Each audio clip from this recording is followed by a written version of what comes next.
afternoon and welcome to the news at 2. I am Chiegono Aro. On behalf of all of us here in the studio, we wish all the Muslim Omar al-Barka the Salah for the Eid al-Fitr celebration. Now to the news. President Bola Ahmed Tinubu felicitates with the Muslim Omar at Eid al-Fitr, an auspicious occasion that signifies the end of Ramadan, a hallowed season which reflects total submission to God Almighty and his command of sacrifice and service to humanity.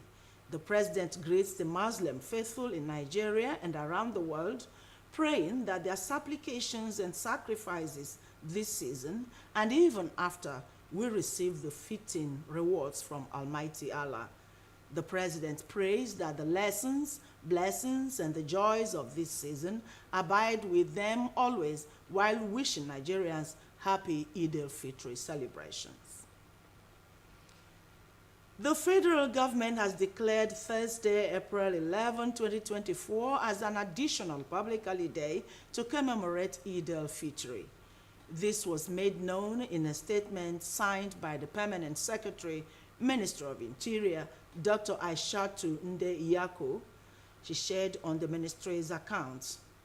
The statement said the federal government has approved Thursday, April 11, 2024 as an additional public holiday to celebrate this year's Eid al-Fitr. The Interior Minister, Dr. Olubunmi Tunji Ojo, while congratulating the Muslim Omar for a successful completion of the month of spiritual rejuvenation, reiterates President Tinubu's firm commitment to providing a safe and prosperous Nigeria for all to thrive. Moderation and safety consciousness would enhance a hitch-free Eid al-Fitr celebration.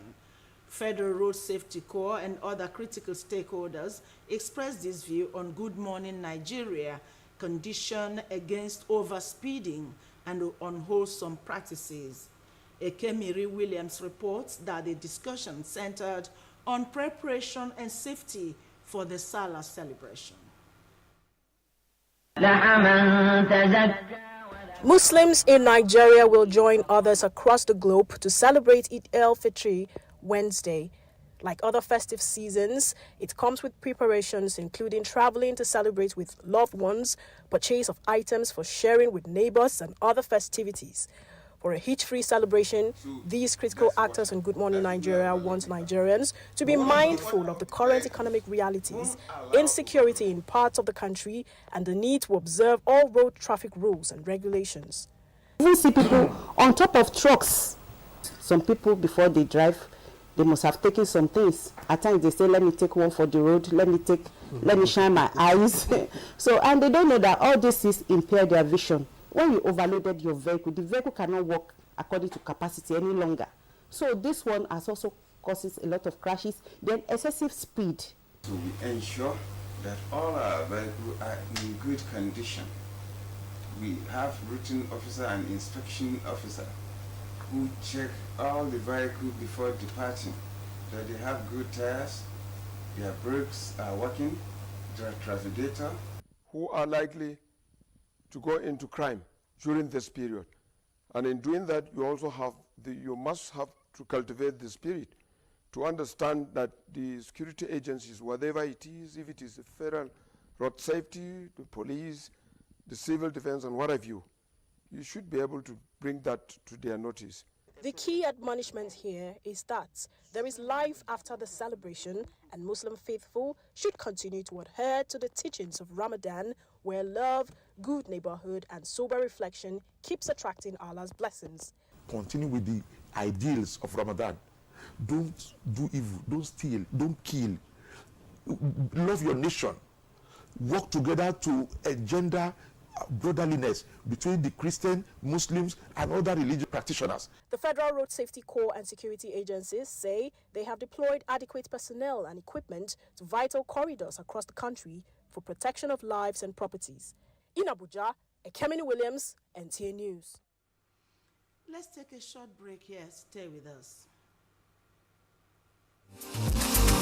Our 2 p.m. news now comes up every day, Monday to Friday, Stay with NC Enugu Network Center.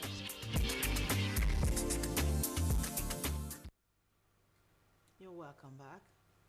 It is a new dawn for senior citizens across the country as the National Senior Citizen Center is set to establish an active center to cater for the different needs of senior citizens in the country. Ruth Aguele reports that the Director General, Dr. M.M. Omokaro, signed a memorandum of understanding with a private company in Abuja to facilitate the project. Appending their signatures, signaling a new partnership that will birth the One Community, One Senior Center, a collaborative venture between the National Senior Citizen Center and a private company.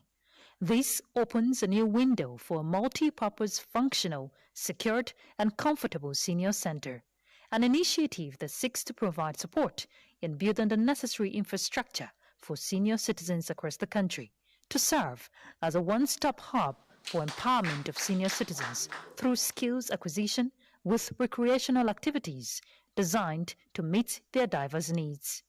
We believe the time has come for this to take root in Nigeria, just like the rest of the world. What we're doing is looking out for elders in Nigeria in a way that has never been done before, because this is all brand new.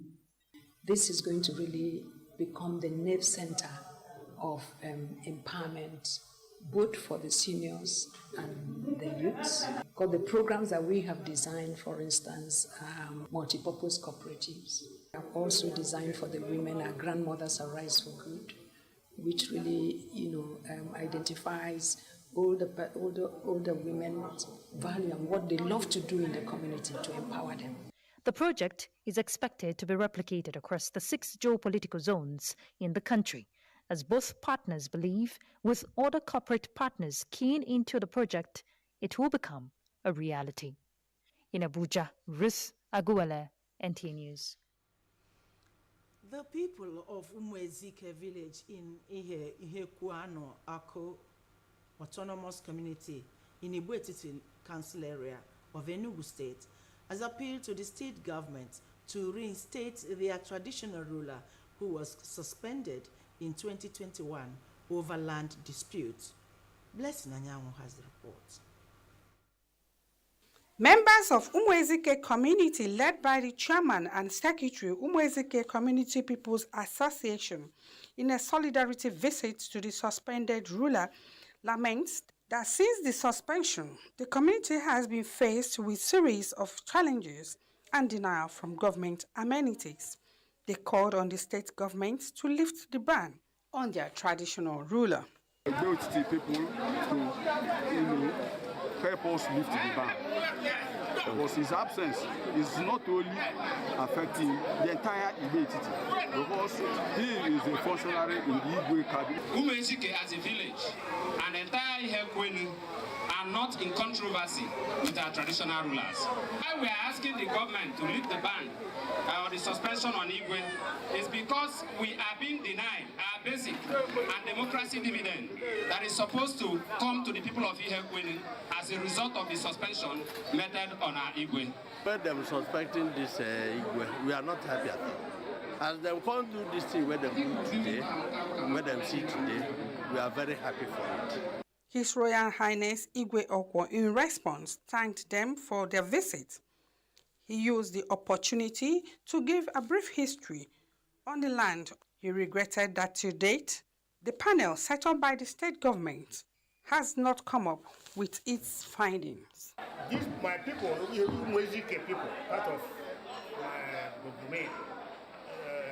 Now they try to say your absence is giving us terrible. People are doing any sort of things now, and we are not happy again.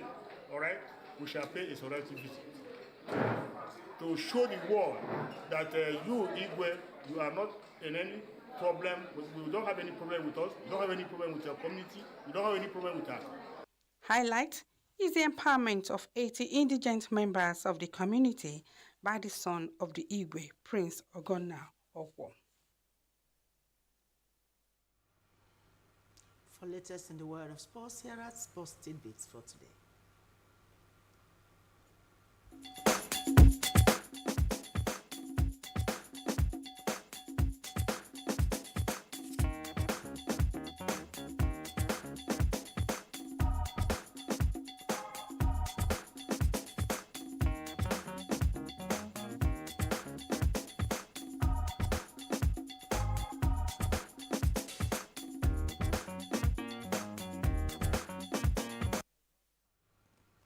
That's it on the news at 2. Do join us at 7 p.m. for a fresh edition of our bulletin. Thank you, and God bless you.